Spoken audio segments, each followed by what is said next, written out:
wonderful time of year when the pumpkin spice is flowing, the leaves are changing, and the ungulates are bugling.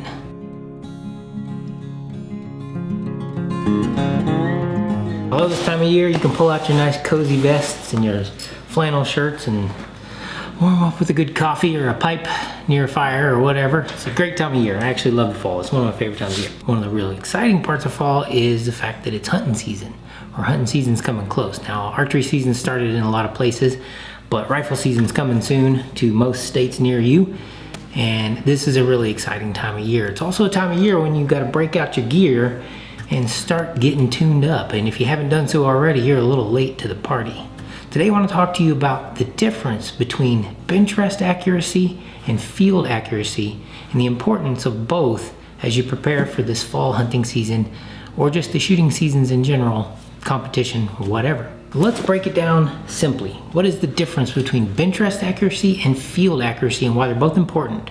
Bench rest accuracy means how precise and accurate and tuned in, to me, this is a personal opinion, is your load, your rifle, and the mechanical accuracy and precision of that system overall. So your bullet, your load itself, you know, the velocities you're getting, all those good things, and the actual mechanical function of the rifle as you eliminate as many inputs from the shooter as you can to get that bench rest test, to really see how precise your rifle is, get it zeroed in, and use as sturdy and stable of a platform as possible to do so. Now, the bench rest accuracy group testing and stuff we all do for our rifles is super important for data collection.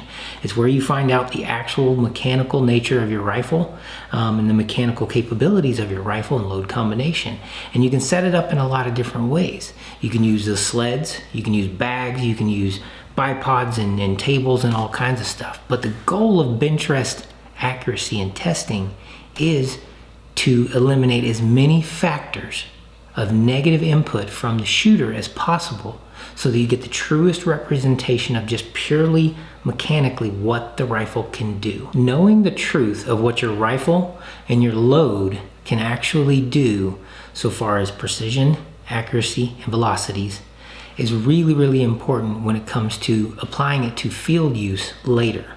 It gives you the truest picture, the closest picture of the overall precision of your system and setup that you can get. Okay, so that's it. It's super important to have that distilled down to the most scientific and the most mathematical collection of data that you can get. So that's where the bench, just using the bench rest, using stable platforms, using, you know, kind of controlled environments, 100-yard ranges, 50-yard ranges, whatever you're gonna do, and the most stable platform and position you can build or put together for a rifle to shoot it from is like critical component in overall effectiveness as a rifleman and as a hunter or as a competition shooter or whatever in the field later, because it just truly distills everything down and gives you that clear, mechanical, scientific, and repeatable, trackable picture. And you need to be tracking all processes of that as well, especially if you're doing load development or accuracy, precision, and like zeroing development and stuff like that, cold bore zeros and stuff like that.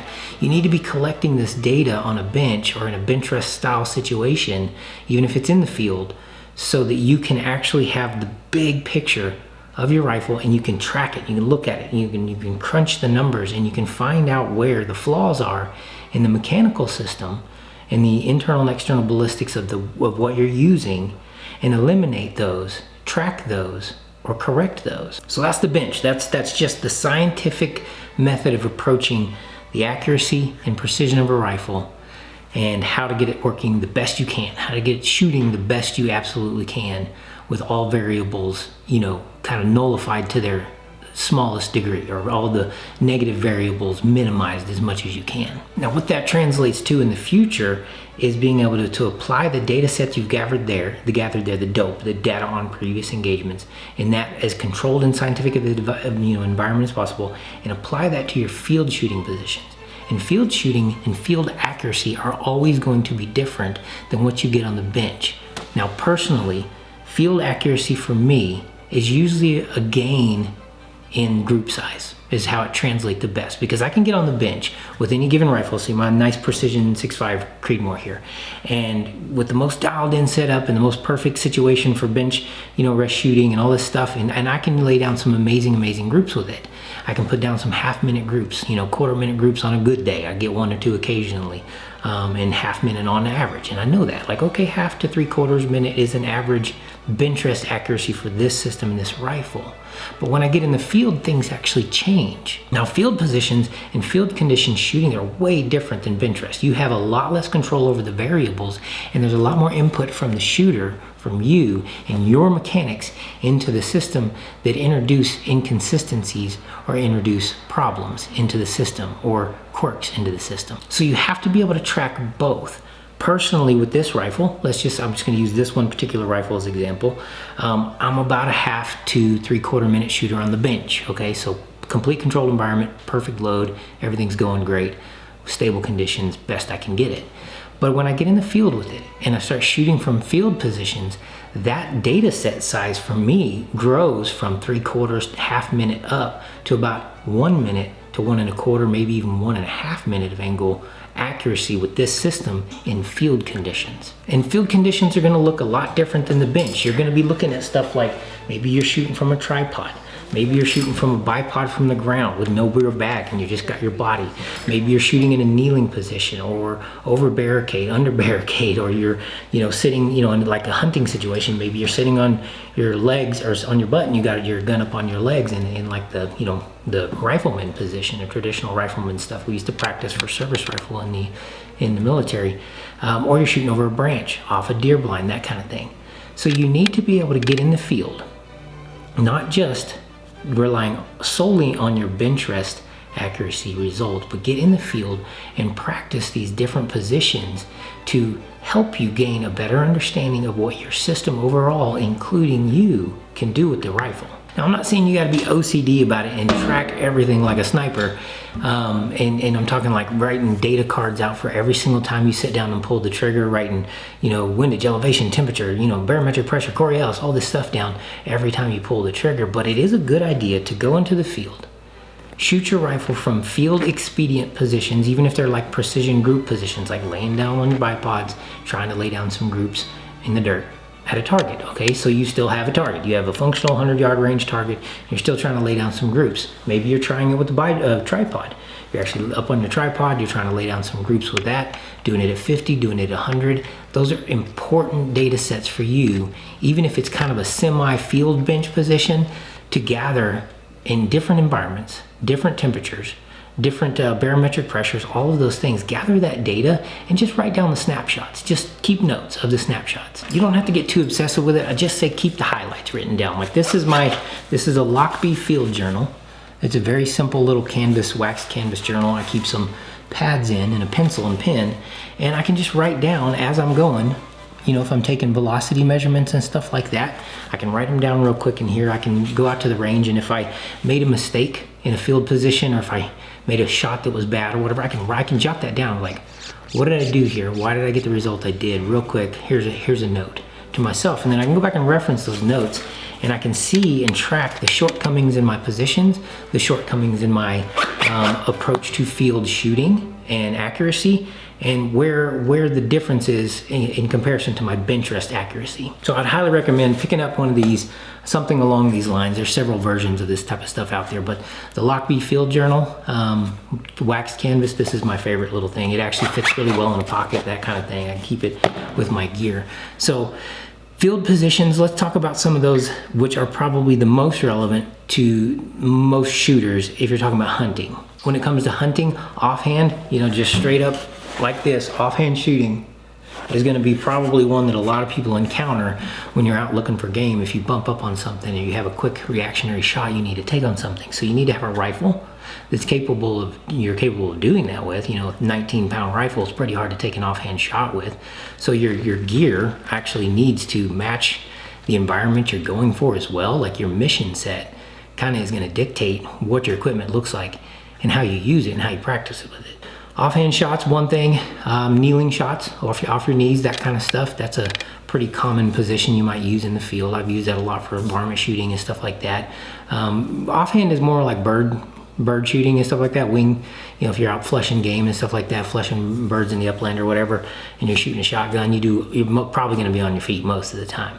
But when it comes to deer hunting, maybe stalking or still hunting, you're going to be down on the ground a lot, so you're going to need to practice, Indian style, sitting Indian style shooting like that, off your knees, over barricade, over logs, over branches and stuff like that. Even standing, you can use over barricade as well, and use your arm to hold a rifle against a tree limb or against a tree branch or the side of a tree, even to build a barricade position, build yourself a platform to actually lay your gun on and take a good shot with it. If you're lucky, or if you've planned for it, if you're like on long stalks and like spot and stalk type of stuff out in the west, in the high country or the open country, you may have a tripod with you that you're going to practice on with either standing up, kneeling, or on the ground shooting on a tripod. Those are super great positions to practice. Shooting sticks, also a real big thing out there. You can carry shooting sticks. It's super easy to carry, and you're gonna, practice standing shots with those, practice kneeling shots, all that good stuff. That provides not quite as stable as platform as a tripod will, but it gets you pretty close. Other things, and kind of I think more of a last resort, unless you're doing, let's say in most deer hunting situations, kind of the last resort is gonna be bipods on the ground. Like that's one of the least likely positions for most people, unless you're doing long range spot and stalk stuff and you can get in a high position, lay out and shooting hogs or shooting, game on the mountainsides and stuff like that, or prairie dogs and stuff like that. You can then, make really good use of a bipod. And some of the bipods out there today are a lot longer, so you can telescope them out really high and you can get really good shooting positions from sitting with a bipod in your rifle, and that keeps it lightweight over it all, and that's a pretty mobile setup for hunting long range and hunting out in the open country. So overall, big takeaways from this, there is a difference between bench rest accuracy and field accuracy. And your bench rest accuracy and your field accuracy are going to show and kind of garner different results than you may think. And the spectrum of accuracy that, like how far apart those are can sometimes be vast. If your field positions are not well practiced or not well set up, your field rest accuracy is not going to be nearly as close to what you get on the bench. Bench rest accuracy is super important. It is a data collection point. It is a scientific method approach to just ironing out, getting a weapon system, down and tuned to its finest degree. But you have to couple that with the ability to practice in field accuracy positions and practice your field accuracy. Go out into the woods, get your tripod set up and shoot groups, actually shoot groups. Do them at distance and range as well. So, bench rest accuracy, most of that's done within 100 yards. Say it's just group testing or velocity testing, right? But field accuracy to me translates more into long distance accuracy testing in field positions or field expedient bench positions. So what does your gun do at actual 400 yards? Get the dope on that sucker. Go shoot it. Shoot groups and shoot velocities out in the environment you're going to be hunting in as close as you can, as best as you can, and shoot at distances as far as you can. If you're going to be hunting where you may encounter game 400 to 500 yards and you don't have a really good collected set of data for your field accuracy, then your bench rest accuracy will tell you a little. It'll definitely help you. It'll definitely give you confidence in making a better shot, but it's not going to give you as much confidence as if you've gone out and actually practiced at those distances in the field, in field positions, so you can see and know what you truly can do with a rifle at those ranges and in those environments.